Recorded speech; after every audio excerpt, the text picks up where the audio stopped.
Hey y'all, I'm Ashley, an indie Christian fantasy writer, and today we're going over the silver chair, joined by my dog Jasper. Can you say hi? Anyway, this is the fourth video in my mini-series going over all the books from the Chronicles of Narnia in publication order, so be sure to subscribe and hit that like button to not miss any of the rest of the series.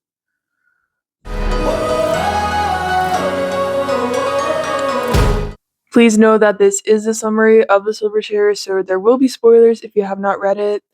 I'm also assuming that you're familiar with the other books I've already gone over, so if you aren't, or it's been a while since you've read them, go watch my videos on them. And with that, let's get into the silver chair. The book opens with Jill Poole crying behind the school gym because some of the other kids are bullying her. Eustace Scrubb finds her, and after a minute, tells her about Narnia, where he went over the holidays with his cousins and also made him a better person. They then hear the kids that were picking on Jill coming back, so they escape through an open door and find themselves in Narnia. They find themselves in Aslan's country, and they're near a cliff. Jill isn't bothered by heights, so she goes near the edge of it to show off. She freezes near the edge because of how insanely high this cliff is, and Eustace tries to get her away from it. But he falls over the edge. Jill then notices a lion blowing him away. Well, Jill talks to the lion, and he explains that he's Aslan and that Eustace is now in Narnia. Aslan then goes on to explain that there's an old king in Narnia who's missing his son, and that they were called into Narnia to help find the missing prince. Aslan then gives her 4 signs, which are: first, as soon as the boy Eustace sets foot in Narnia, he will meet an old and dear friend. He must greet that friend at once. If he does, you will both have good help. Second, you must journey out of Narnia to the north till you come to the ruined city of the ancient giants. Third, you shall find a writing on a stone in that ruined city, and you must do what the writing tells you. Fourth, you will know the lost prince, if you find him, by this, that he will be the first person you have met in your travels who will ask you to do something in my name, in the name of Aslan. After this, Aslan also blows Jill into Narnia. Jill then floats on Aslan's breath all the way into Narnia, where she finds Eustace in a big crowd. They're on the Narnian coast, and she tells him that he needs to meet an old friend. He's confused because he doesn't see anybody he knows until the old king on the boat is announced to be Caspian. Eustace looks sick at this, and Jill wonders why, but doesn't ask because they're interrupted by a talking owl, Glimfeather. Glimfeather explains that he's the only one who saw them fly in, and he tells them to not mention Prince Rilian to Trumpkin, Caspian's regent. Glimfeather takes Jill and Eustace to Trumpkin, where they have a funny interaction with the hard-of-hearing dwarf, but he still invites them to stay at Cair Paravel. Once they're in Cair Paravel, Eustace explains to Jill that Caspian was the old friend that he knew from the last time he was in Narnia. This works because of the weirdness between Narnian and Englentime. Jill realizes that they messed up the first sign, but there's nothing they can do about it since Caspian has already sailed from Narnia to the Lone Islands. Glimfeather shows up at Jill's window that night and takes her to a meeting of owls. Eustace is already there, and the owls explain everything that's happened with Rilian. 10 years ago, he was out riding one day with his mother when she was bitten by a snake, and she died by a fountain. He then went riding out every day, but his horse never looked tired.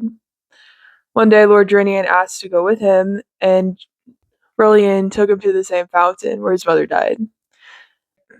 A beautiful woman wearing all green appears, and Rilian looks like he's in a dream. Drinian thought there was something wrong with the woman, but he didn't say anything. The next day, Rilian rode out and was never seen again. Over the next few years, many Narnians went looking for him, but they also never came back. Caspian then declared that no one else could look for his son since there was already enough casualties. Jill then explains to the owls that they're supposed to look for the northern giant city, per the second sign. The owls are a little uncomfortable with this since they know what those giants are like, but agree to take them to the Marshwiggles, who are the Narnians most familiar with that area. After flying to the Marshwiggle village, they meet the unique Puddleglum, a Marshwiggle who agrees to help them.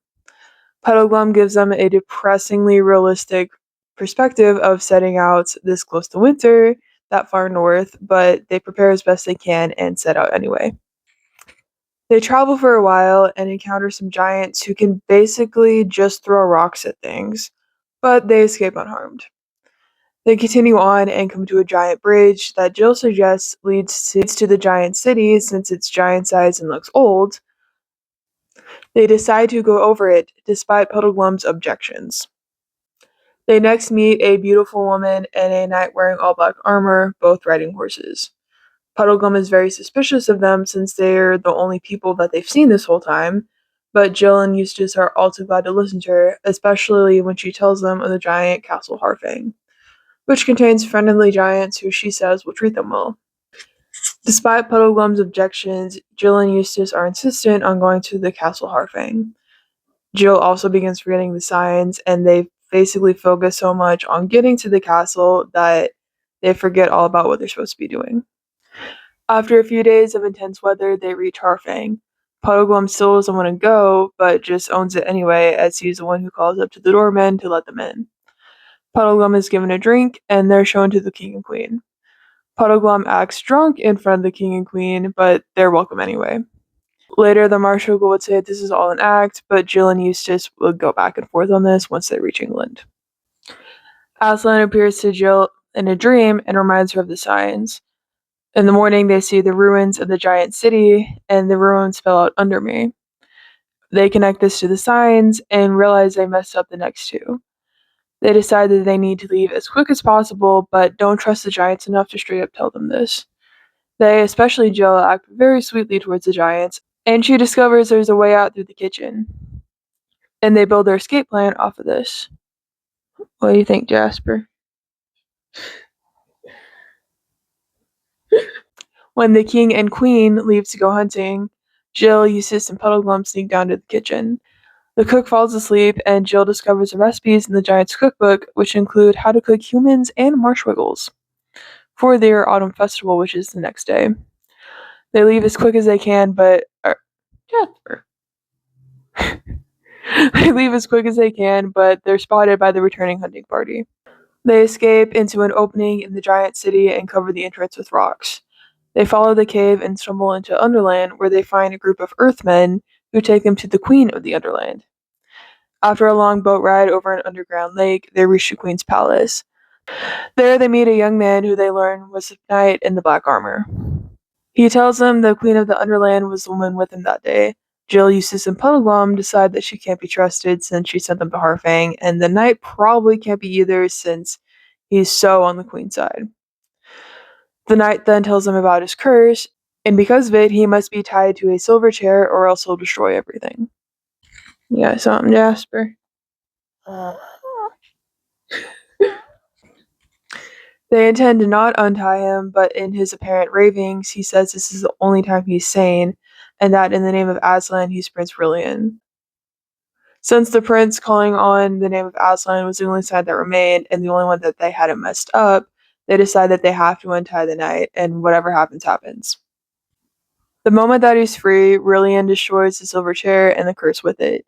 He confirms that he's a Narnian by recognizing Puddleglum as a marshwiggle before the Queen of the Underland enters the room.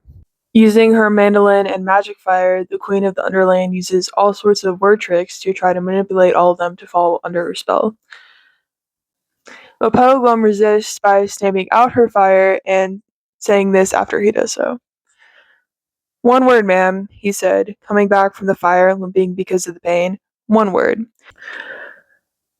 All you've been saying is quite right, I shouldn't wonder. I'm a chap who always liked to know the worst and then put the best face on it, so I won't deny anything you said. But there's one more thing to be said even so. Suppose we have only dreamed or made up all those things, the trees, grass, sun, moon, and stars, and Aslan himself. Suppose we have. Then all I can say is, in that case, the made-up things seem a good deal more important than the real ones. Suppose this black pit of a kingdom of yours is the only world. Well, it strikes me as a pretty poor one. And that's the funny thing when you come to think of it. We're just babies making up a game if you're right. Before babies playing a game can make a play world, which would look to your real world hollow. That's why I'm going to stand by the play world. I'm on Aslan's side, even if there isn't any Aslan to lead it. I'm going to live like a Narnian as I can, even if there is any Narnia. So thanking you kindly for our supper. If these two gentlemen and the young lady are ready, we're leaving your court at once and setting out in the dark to spend our lives looking for the overland. Not that our lives will be very long, I should think, but that's a small loss if the world's as dull a place as you say. The queen is outraged by this and turns into a serpent, which Rillian kills. They realize the underworld is slowly collapsing, so they run to the stables for the horses. Jill goes with Rillian, and Eustace goes with Puddleglum. They see the Earthmen doing weird things and hope they can make it out without a fight, but aren't very hopeful of this. They manage to talk with one of the Earthmen, Gulg, who explains everything from the Earthman perspective. They were also enchanted by the queen and were suddenly disenchanted, though they didn't know why. Well, then they saw Rillian and the rest riding out and assumed that they were there to reconquer them, and so the Earthmen were getting ready to attack if need be, because they weren't about to fall under the witch's spell again. Rillian explains to Gulg that they aren't on the side of the queen and that he killed her. Hearing this, Gulg realizes that they're actually friends and tells the rest of the Earthmen that. Gulg also tries to get them to come to Bism, the land under Underworld, where all the Earthmen are from, but they decide they don't have time to, especially since Rillian needs to make it back to see his aging father, and the door to Bism is slowly closing. They hurry through the cave that leads to the Overworld, or the land on top of Underworld. At the edge of the cave, the exit is only small enough for Jill to make it through, so she crawls up and tries to tell them that they're actually in Narnia, but she gets a snowball to the mouth before she can. Because the Narnians are doing their snow dance, which involves dancing in a circle and throwing snowballs to the beat of the music. She quickly calls for the Narnians to help, so they pull her out. Eustace, Puddleglum, and Rillian are horrified by this since they don't know that they're in Narnia. The Narnians take care of Jill by giving her dinner and warm clothes, and she tells them to get everyone else out of the cave. All the dwarves who are excellent at digging quickly set about doing this and pull everyone out, though Eustace, who went up first, assumed they were enemies and tried to attack them until Julian explained that they're Narnians and everything's okay now. The Narnians recognize and respect Rillian as a prince, but he leaves early in the next morning to see his father. Eustace and Jill follow on the unheard of honor of riding centaurs, and Rillian makes it back home just in time to tell Caspian goodbye before he dies. Jill and Eustace then see Aslan, and all the mistakes they made on their journey fill their mind, but Aslan forgives them. He also brings Caspian back to life to live in Aslan's country, but first he allows Caspian to return with Jill and Eustace to England to set their school right. Jill, Eustace, and Caspian return to the very moment when Jill and Eustace left England, but now they have weapons and are dressed in Narnian clothes. They also have Aslan with them. Because of all this, the bullies don't recognize either Jill or Eustace and go howling up to the headmaster, who calls the police, raving about escaped lions and glittering figures. Jill and Eustace return to their normal clothes, say goodbye to Caspian and Aslan, who then leave England. The police find nothing, and the headmaster gets fired, several of the bullies get expelled, and the school becomes a lot better. Meanwhile, in Narnia, they grieve the death of King Caspian and celebrate the return of their new king, Rillian. They turn those caves into a Narnian landmark and hangout spot, and Puddleglum often reminds everyone in his very Puddleglum way that bright mornings brought on wet afternoons, and you can expect the good times to last. So what do you all think of the Silver Chair? Have you read it before, or did I convince you to update your TBR? Let me know down in the comments, and while you're there, be sure to check out the links to all my other social media sites, as well as my YA fantasy books on Barnes & Noble, and I'll see you in the next video.